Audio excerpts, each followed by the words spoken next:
Bismillah. Assalamualaikum warahmatullahi wabarakatuh. Alhamdulillah. Allahumma salli ala nabiyina Muhammadin sallallahu alaihi wasallam wa ala alihi wa ashabihi wa man tabi'ahu bi ihsanin ila yaumiddin, amma ba'du.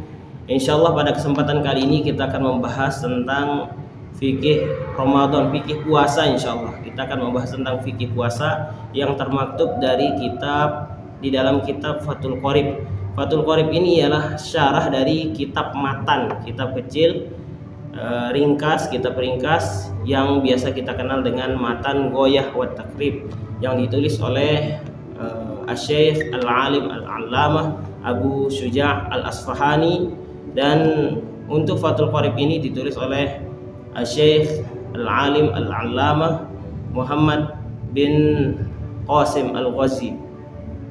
Semoga Allah Subhanahu wa taala selalu memberikan rahmatnya kepada mereka berdua, kepada ulama kita, dan juga semoga Allah Subhanahu wa taala selalu mencurahkan ampunannya, menghapuskan dosa-dosa mereka, dan juga semoga mereka diberikan kesejahteraan di alam kuburnya dan juga diangkat derajatnya, dan juga semoga Allah Subhanahu wa taala memberikan ganjaran yang jauh lebih besar dari usaha yang mereka keluarkan, dan juga semoga ilmu-ilmu yang mereka sebarkan dari sana selalu diberikan oleh Allah Subhanahu wa taala pahala yang berlimpah ruah kepada mereka berdua, kepada syekh kita yaitu Abu Syuja' Al-Asfahani dan juga Syekh Al-Alim Al-Allamah Muhammad bin Qasim Al-Ghazi.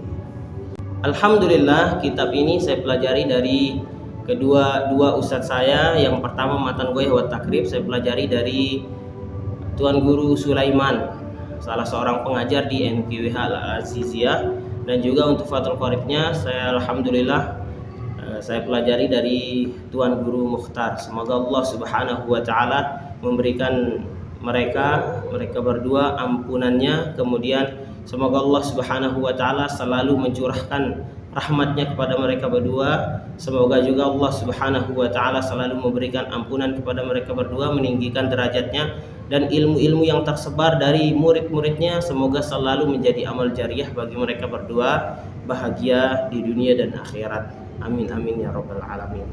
Perlu diketahui bahwasanya mengaji kitab itu bagusnya runut, mulai dari awal, pembahasan awal yang biasanya kalau fikih ini khususnya fikih ya. Fikih itu seharusnya mulai dari awal, toharoh, kemudian sholat dan seterusnya. Namun sekarang kita akan membahas tentang Kitab Bayani Ahkamis Shiyam. Mengapa demikian? Karena sekarang kita sedang berada di dalam bulan puasa, bulan Ramadan. Jadi fikih ini perlu urgen rasanya untuk kita bahas. Jadi kitab itu seharusnya dibahas secara runut dari awal sampai akhir. Namun apabila ada hal-hal yang urgen bisa diambil dari tengahnya. Langsung saja untuk mempersingkat waktu, bismillahirrahmanirrahim. Qala al-musannifu rahimahullahu ta'ala, Kitabu Bayani Ahkamis Shiyami. Kitab ini membahas menjelaskan tentang hukum-hukum yang berkaitan dengan puasa. Wahuwa, yaitu kata siyam itu, wasaumu, kata siyam dan kata saum ini, masdarani ma'nahuma lughatan al-imsaku. Jadi kata siyam dan saum itu, yang dimana puasa itu bahasa Arabnya ada dua yang kita kenal, yaitu siyam dan juga saum. Jadi kata siyam dan kata saum ini adalah masdar. Masdar itu kata asal. Makna kedua kata tersebut lughatan secara bahasa al-imsaku, yaitu maknanya adalah menahan. Arti dari kata siyam dan saum ini sama-sama artinya menahan. Ini secara bahasa. Wa syar'an, dan adapun secara syar'i, istilah yang dirumuskan secara syariat itu imsakun an muftirin biniyatin makhsusatin jami'a naharin qabilin lis-shaumi. Secara syara, siyam dan saum ini artinya menahan diri atau menahan dari sesuatu yang membatalkan puasa dengan niat tertentu di seluruh siang yang ditemui oleh orang berpuasa, atau di seluruh siang yang dimana kita dibolehkan untuk berpuasa. Jadi secara syara itu Siyam dan saum ini adalah menahan diri, seseorang menahan dirinya dari sesuatu yang membatalkan puasa dengan niat tertentu selama atau di hari-hari yang dibolehkan berpuasa. Min muslimin aqilin tahirin min haidin wa nifasin. Siapa yang boleh berpuasa itu min muslimin, dari seorang yang beragama Islam, aqilin yang berakal, tahirin yang suci. Suci dari apa? Min haidin wa nifasin, suci dari haid dan nifas. Wa syara'itu wujubis siyami, dan tadi itu pengertian dari siyam atau saum, pengertian dari puasa. Dan berikutnya ini wa syara'itu wujubis siyami salasatu asya'a. Syarat-syarat seorang itu wajib berpuasa itu ada salah satu asya'a, ada 3 hal. Jadi yang membuat seorang wajib berpuasa itu ada 3 hal. Apa itu? Sebentar. Wa fi ba'dhin nusakhi arba'atu asya'a. Ini ada 3 yang membuat seorang wajib berpuasa. Syarat wajib berpuasa itu ada 3. Tapi di beberapa kitab-kitab itu ada yang menuliskan 4 hal. Jadi ada yang 3, ada yang 4. Apa yang 3 dan apa yang 4 itu? Al-Islamu, yang pertama adalah beragama Islam. Wal bulugu, dan yang kedua adalah balik. Wal aqlu, dan yang ketiga adalah berakal. Jadi yang ketiga itu Islam, balik, dan berakal. Wal qudratu ala saumi, dan yang keempat itu adalah wal qudratu ala saumi, mampu ia melaksanakan puasa. Jadi seorang syarat wajib berpuasa itu ada 3. Di beberapa kitab disebutkan ada 4. Yang 3 itu Islam, balik, dan berakal. Kemudian yang keempat itu adalah kemampuan untuk melaksanakan puasa. Wa hadha huwa saqitu ala nuskhatis salasati. Dan yang keempat ini adalah hal yang seringkali tidak disebutkan di dalam beberapa kitab.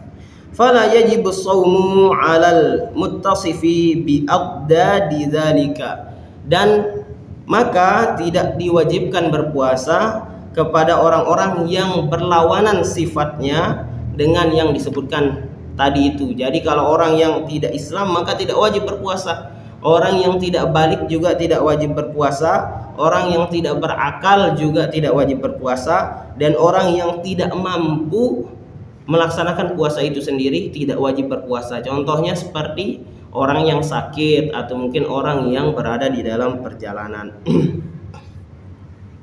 Wa faraidus shaumi arba'atu asya'a, dan fardu-fardu puasa itu ada 4 perkara. Ahaduha, yang pertama adalah an-niyatu bil qalbi. Yang pertama, fardu puasa yang pertama itu adalah niat di dalam hati.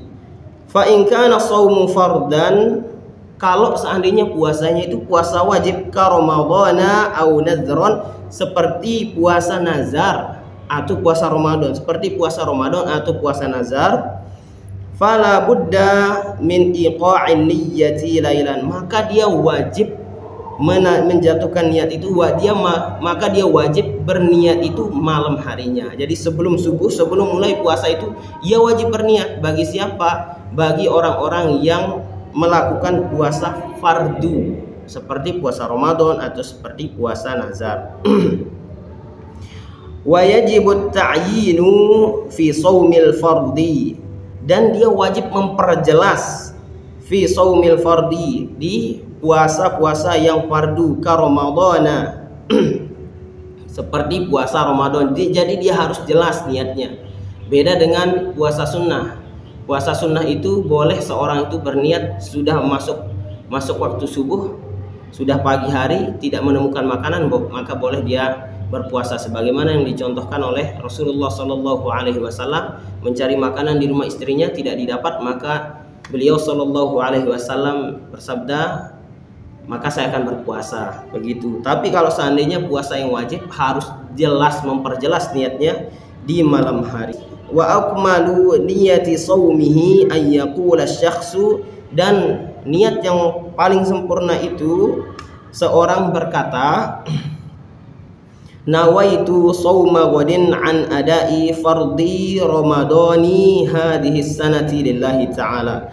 Artinya nawaitu, saya berniat, sauma puasa, ghadin besok, an adai fardhi ramadhana, untuk menunaikan fardu Ramadan, an adai fardhi ramadhani hadhihi sanati, Ramadan tahun ini, lillahi ta'ala, karena Allah Subhanahu wa ta'ala. Ini sedikit kita keluar dari kitabnya. Kenapa sering kita temukan orang membaca Ramadhana? Jadi secara bahasa Ramadhana ini adalah al-ismul ladzi la yansharif. Kalau dia dihukumi berbaris bawah, maka dia berbalik menjadi baris atas. Ini kedudukannya, dia sebagai mudhofun ilaih, dan mudhofun ilaih itu majrur, maka hukum asalnya majrur itu baris bawah. Tapi dia berbalik jadi baris atas karena dia al-ismul ladzi la yansharif. Namun tadi kenapa saya bacanya Ramadhani? Karena ini mohon maaf di luar pembahasan sedikit, karena disambung dengan hadhihi sanati, dengan hadhihi. Jadi Ramadan yang harusnya tadi Ramadhana, ketika disambung dengan hadhihi sanati, itu batal dia berbaris atas karena dia jadi mudhof lagi. Maka dibaca nawaitu shauma ghadin an adai fardhi ramadhani hadhihi sanati lillahi ta'ala. Kalau dibuang hadhihi sanatinya bisa nawaitu shauma ghadin an adai fardhi ramadhana. Nah, baru barisnya baris atas kalau dibuang hadhihi sanati. Ya. Intinya kalau penjelasan para ulama, mau Ramadhana mau Ramadhani tetap sah puasanya. Ini hanya bahasa saja, niat itu sebenarnya kan di hati. Kita lanjut. Wasani, jadi yang pertama itu adalah niat tadi. Wasani, dan yang kedua al-imsaku anil akli wasyurbi. Yang kedua yang harus dilakukan oleh orang puasa atau fardu puasa itu adalah menahan diri dari makan dan minum. Jadi yang pertama niat, yang kedua menahan diri dari makan dan minum. Wa in qallal ma'kulu wal mashrubu, jadi walaupun dia sedikit makan dan minumnya itu tetap harus ditahan. Tidak boleh seorang itu mengatakan ini saya makan cuma sedikit, tidak batal puasa, tidak. Jadi wa in qallal ma'kulu wal mashrubu 'inda ta'ammudi, jadi walaupun dia makan sedikit, jadi yang kedua itu dia harus menahan makan dan minum. Walaupun dia sedikit makannya itu harus tetap ditahan. Walaupun hanya seteguk air minum, dia tetap harus ditahan. Tidak boleh dia makan dan minum secara sengaja. Fa in akala nasiyan, kalau seandainya ia makan dalam keadaan lupa, au jahilan, atau mungkin karena dia bodoh, lam yuftir, maka dia tidak batal puasanya. Orang yang makan karena lupa atau karena bodoh. Bagaimana dia bisa bodoh? In kana qariba ahdin bil Islam, kalau dia baru-baru masuk Islam, maka bisa saja dia tidak tahu. Au nasya'a ba'idan 'anil ulama'i, atau mungkin dia jauh dari ulama. Mungkin kalau seandainya kalau zaman dulu itu orang yang jauh dari ulama mungkin tidak mengetahui fatwa-fatwa, maka dia berpikir mungkin kalau makan sedikit tidak masalah atau kalau minum sedikit tidak masalah. Tapi kalau zaman sekarang saya rasa semua orang sudah bisa akses internet, semua orang sudah bisa ngaji, insya Allah semua dekat dengan ulama. Wa illa aftara, dan kalau dia tidak begitu, maksudnya kalau dia tidak karena lupa atau karena bodoh, maka ketika dia makan atau minum dia batal puasanya. Jadi yang pertama niat, yang kedua menahan diri dari makan dan minum. Wasalisu al-jima'i, dan yang ketiga itu adalah jima', al-jima'i. Al-jima'i ini kenapa dia baris bawah? Karena dia maktuf ke anil akli wasyurbi wal jima'i, jadi dia terus baris bawah. Wasalisu, dan yang ketiga adalah al-jima'i amidan, jima' melakukan hubungan suami istri amidan secara sengaja. Wa ammal jima'u nasiyan fakal akli nasiyan, dan kalau dia hubungan suami istrinya itu dalam keadaan lupa, maka hukumnya sama dengan makan dalam keadaan lupa. Jadi boleh kalau seandainya lupa, tapi sepertinya hampir mustahil orang yang lupa ketika puasa dan melakukan hubungan suami istri. Jadi kembali lagi saya ingatkan, yang pertama niat, yang kedua adalah menahan diri dari makan dan minum, kemudian yang ketiga adalah menahan diri dari jima, hubungan suami istri. Yang keempat, warabi'u ta'ammudil qai'i, menahan diri dari muntah dengan sengaja atau menahan diri dari sesuatu yang membuat kita bisa muntah. Contohnya jangan sampai kita masukkan sesuatu ke dalam mulut ya. Ini alhamdulillah contoh yang diberikan oleh Tuan Guru Sulaiman dulu ketika saya belajar. Contohnya itu memasukkan tangan ke dalam tenggorokan itu bisa memicu seorang muntah. Falau ghalabahul qai'u lam yabtul shaumuhu. Tapi kalau seandainya muntahnya tidak bisa ditahan, maksudnya muntah dengan tidak sengaja begitu, maka puasanya tidak batal. Mungkin karena ada uzur atau memang dia makan sahurnya kebanyakan tanpa dia paksa-paksa tiba-tiba muntah, maka tidak batal. Jadi 4 hal yang harus dilakukan oleh orang yang berpuasa atau fardu puasa itu ada 4. Yang pertama niat, yang kedua menahan diri dari makan dan minum, menahan diri dari jima, dan menahan diri dari muntah secara sengaja. Walladzi yuftiru bihi as-shaimu 'asyratu asya'a, dan yang membatalkan puasa itu adalah 10 hal. Ahaduha wa thaniha ma wasala 'amdan ila al-jawfil munfatihi aw ghairil munfatihi kal wusuli min ma'munatin ila ar-ra'si. Jadi yang pertama dan yang kedua itu adalah masuknya sesuatu dengan sengaja sampai ke lubang yang munfatihi, lubang yang membuka, au ghairil munfatihi, atau lubang yang tidak membuka, seperti benda yang sampai ke luka yang ada di dalam kepala. Jadi ini yang pertama, dan yang kedua ini maksudnya adalah memasukkan sesuatu itu ke dalam sesuatu yang disebut lubang, itu yang bisa sampai ke dalam tubuh kita, itu baik di kepala atau baik masuk sampai perut.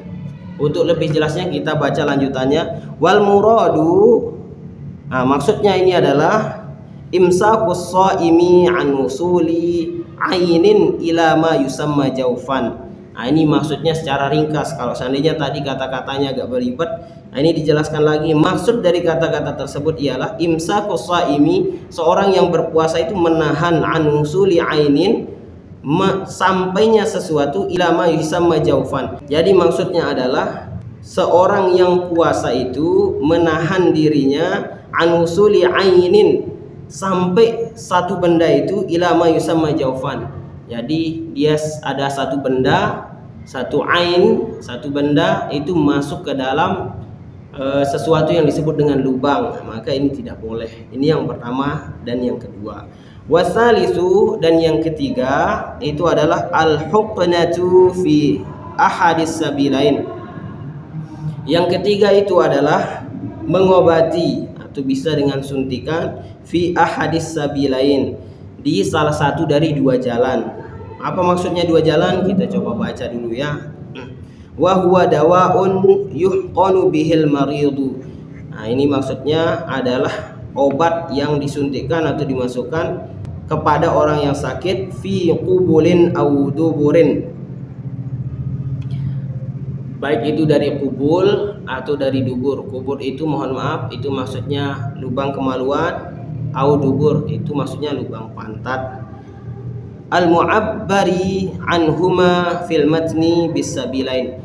Nah, biasanya di kitab-kitab matan itu dia disebut 2 hal ini dengan kata sabilain, 2 jalan itu. Warabi'u, dan yang keempat itu al qai'u amdan. Yang keempat adalah muntah dengan sengaja. Fa illam yata'ammad lam yabtul shaumuhu kama sabaqa. Dan kalau dia tidak sengaja maka tidak batal puasanya sebagaimana yang telah dijelaskan sebelumnya. Wal khamisu al wata'u amdan fil farji. Dan yang kelima yang membatalkan puasa adalah hubungan suami istri, hubungan seksual amdan secara sengaja fil farji, di kemaluan perempuan ya. Fala yuftirus shaimu bil jima'i nasiyan kama sabaqa, maka tidak membatalkan puasa dengan jima' atau dengan hubungan suami istri yang terjadi karena lupa, kama sabaqa sebagaimana yang telah dijelaskan sebelumnya. Wasadisu al inzalu, dan yang keenam itu adalah inzal. Inzal ini maksudnya keluarnya mani, wa huwa khurujul mani, maksudnya adalah keluarnya mani. An mubasyaratin, dengan mubasyarah. Jadi mubasyarah ini kalau seandainya kita bahas ini lumayan panjang pembahasannya. Intinya mubasyarah itu yang melakukan sesuatu yang membuat mani itu keluar. Bila jima'in, tanpa jima', muharraman kana ka ikhrajihi biyadihi, baik itu melakukan onani yang haram, ka ikhrajihi biyadihi, seperti ia mengeluarkan dengan tangannya. Au ghairu muharramin ka ikhrajihi biyadi zaujatihi au jariyatihi, ataupun dia melakukan mubasyarah itu atau onani itu dengan jalan yang tidak haram, seperti melakukannya dengan tangan istrinya atau hamba sahayanya atau budaknya. Jadi yang keenam ini adalah keluarnya mani itu dengan melakukan sesuatu, memaksakannya, baik itu onani yang diharamkan atau yang tidak diharamkan. Ini penjelasannya di dalam kitab ya. Wahtaraza bi mubasyaratin an khurujil mani bihtilamin fala iftara bihi jazman. Nah ini, dan musannif ini pengarang kitab ini mengecualikan wahtaraza bi mubasyaratin an khurujil mani, itu mengecualikan keluarnya mani itu bihtilamin, dengan mimpi. Jadi seorang yang keluar maninya karena mimpi, fala iftara bihi jazman, maka itu secara jelas, secara pasti tidak batal puasanya. Wasabi'u ila akhiril asyrati, dan yang ketujuh, 8, 9, 10 itu adalah al haidu, yang ketujuh adalah al haid, wan nifasu, dan yang ke-8 adalah nifas, wal majnunu, dan yang ke-9 itu adalah gila. Kalau di beberapa kitab ini wal junun katanya. Wariddatu, yang ke-10 ini adalah murtad, orang keluar dari Islam. Famata qara'a syai'un minha fi asna'is shaumi abtalahu, dan kapan ia menemukan kondisi yang telah disebutkan tadi, fi asna'is shaumi, di tengah-tengah ia berpuasa, abtalahu, maka batallah puasanya kalau ia menemukan yang 10 tadi. Yang pertama itu masuknya sesuatu ke lubang, itu baik itu lubang kepala dan juga lubang yang menuju ke perut, itu yang pertama, dan yang kedua intinya masuknya sesuatu ke lubang. Kemudian yang ketiga ada masuknya sesuatu dengan pengobatan ya, atau menyuntikkan sesuatu dari dua jalan, yaitu dari jalan depan dan dari jalan belakang. Yang keempat itu muntah dengan sengaja. Yang kelima itu hubungan badan, hubungan suami istri. Yang keenam itu keluarnya mani atau onani, mohon maaf. Yang ketujuh itu adalah haid. Yang kedelapan nifas. Yang kesembilan ya tiba-tiba menjadi gila. Yang ke-10 adalah murtad. Jadi itu yang 10 yang membatalkan puasa dalam mazhab Syafi'i. Karena sekarang kita membahas tentang mazhab Syafi'i. Wa yustahabbu fi shaumi salasatu asya'a, dan disunnahkan ketika puasa itu ada 3 hal. Jadi yang disunnahkan di dalam berpuasa itu ada 3 hal. Ahaduha ta'jilul fitri, yang pertama adalah bersegera menyegerakan berbuka. In tahaqqaqa shaimu ghurub asy-syamsi, kalau seandainya orang yang berpuasa itu yakin ghurub asy-syamsi, matahari telah terbenam atau sudah datang waktu maghrib. Fa in syakka fala yu'ajjilul fitr, kalau dia ragu maka dia tidak boleh menyegerakan berbuka. Wa yusannu ayyuftira ala tamrin, dan disunahkan seorang itu ketika berbuka adalah menggunakan kurma. Inilah yang dicontohkan oleh Rasulullah SAW. Wa illa fama'in, kalau tidak ada kurma maka dengan air. Ini dengan air, bukan dengan jus, dengan sirup. Jadi sunnahnya adalah yang pertama menggunakan kurma, kemudian yang kedua adalah air, ya, air putih. Jadi jangan terbalik, air dulu baru kurma. Kalau seandainya ada yang tidak bisa, ya tidak apa-apa, ini kan sunnah.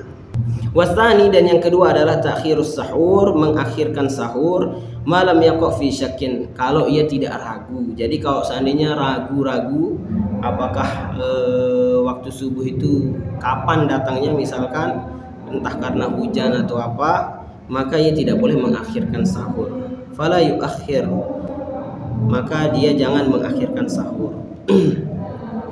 Yahsulus sahuru biqalilil akli wasyurbi. Nah, dia dinamakan sahur itu, boleh dia dinamakan sahur itu, atau sah dia menjadi sahur itu biqalilil akli, dengan makan yang sedikit, wasyurbi, atau minum yang sedikit. Jadi minum sedikit saja itu sudah sah, sudah dianggap sebagai sahur.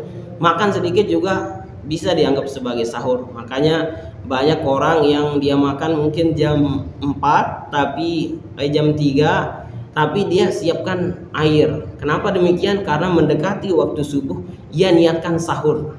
Dia niat sahur lagi di sana di menjelang waktu subuh. Jadi sebelum waktu subuh dia siapkan. Ya, tapi kalau kelolosan waktu subuh ya janganlah kita minum. Intinya begitu. Ini sah jadinya. Seorang ketika makan itu dia makan sahur, nanti menjelang waktu subuh ia sahur lagi hanya dengan beberapa teguk air, itu disebut sahur juga, untuk mengambil sunnahnya istilahnya, ya. Wasalisu tarkul hajri, yang ketiga itu adalah meninggalkan hajar. Hajar ini adalah perkataan-perkataan yang tidak diridhoi oleh Allah Subhanahu wa taala. Ail fahshi minal kalamil fahishi. Ini hajar ini adalah perkataan yang fahish, yang buruk, ya. Fayasunu shaimu lisanahu 'anil kadhibi wal ghibati. Maka seorang yang berpuasa itu ia harus menjaga lisanahu, mulutnya, 'anil kadhibi, dari berbohong, wal ghibati, dan juga dari ghibah, membicarakan orang lain, wa nahwi dzalika, dan semisal dengan itu, ya, seperti perkataan yang tidak diridhoi oleh Allah Subhanahu wa taala lainnya harus dia menjaganya. Apa contohnya? Kasyatmi, seperti mencela orang lain. Wa in syatamahu ahadun, kalau seandainya ada orang yang mencelanya terlebih dahulu, falyaqul marratain aw salasan, maka ia hendaknya berkata 2 kali atau 3 kali, inni shaimun, aku sedang berpuasa. Jadi ia jelaskan aku sedang berpuasa begitu. Imma bilisanihi, dengan lisannya, kama qala Nawawi, baik itu ia lisankan sebagaimana yang diungkapkan oleh Imam Nawawi rahimahullahu taala fil azkar, di dalam kitab azkar, au biqalbihi, ataupun juga boleh dengan hatinya, kama naqalahu Rafi'i, sebagaimana yang telah dinukil dari oleh Imam Rafi'i anil a'immati waqtasara alaih. Jadi Imam Nawawi sebagaimana yang disebutkan Imam Nawawi, seorang itu kalau seandainya ada yang mengganggunya, maka dia katakan saya sedang berpuasa 2 kali atau sampai 3 kali. Dan dinukil oleh Imam Rafi'i itu kalau ada yang mengatakan atau mencela kita duluan atau mengajak kelahi misalnya, na'udzubillah min dzalik, maka katakan di dalam hati, saya sedang berpuasa. Mengapa demikian? Ya karena untuk memperkuat diri kita. Ingat, kita itu sedang puasa. Ini ibadah yang mulia, masa kita rusak dengan hal-hal yang sia-sia. Saya lihat sepertinya sudah hampir setengah jam. Jadi kita cukupkan saja. Semoga bermanfaat, walaupun sedikit semoga bermanfaat tentunya bagi saya yang menyampaikan dan bagi yang mendengarkan. Semoga ada waktu untuk kita sambung ke pembahasan berikutnya. Ini saja, wallahu ta'ala a'lam. Yang benar itu datangnya dari Allah Subhanahu wa ta'ala, yang salah itu murni karena saya manusia biasa.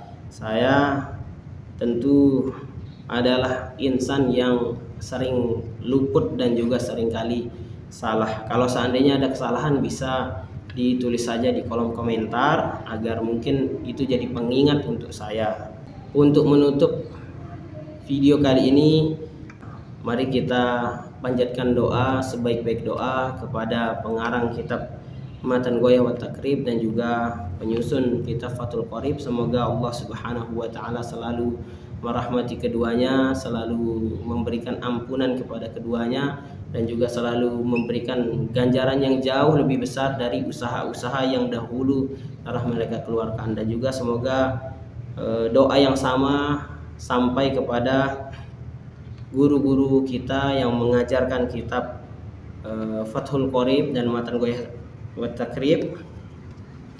Dan semoga Allah Subhanahu wa taala selalu memberikan kita taufik dan hidayahnya sehingga kita bisa beribadah kepada Allah Subhanahu wa taala, khususnya di bulan Ramadan ini, bulan dimana seharusnya kita memperbanyak ibadah lebih banyak dari biasanya, lebih banyak dari bulan-bulan lainnya. Wallahu a'lam bishawab. Assalamualaikum warahmatullahi wabarakatuh.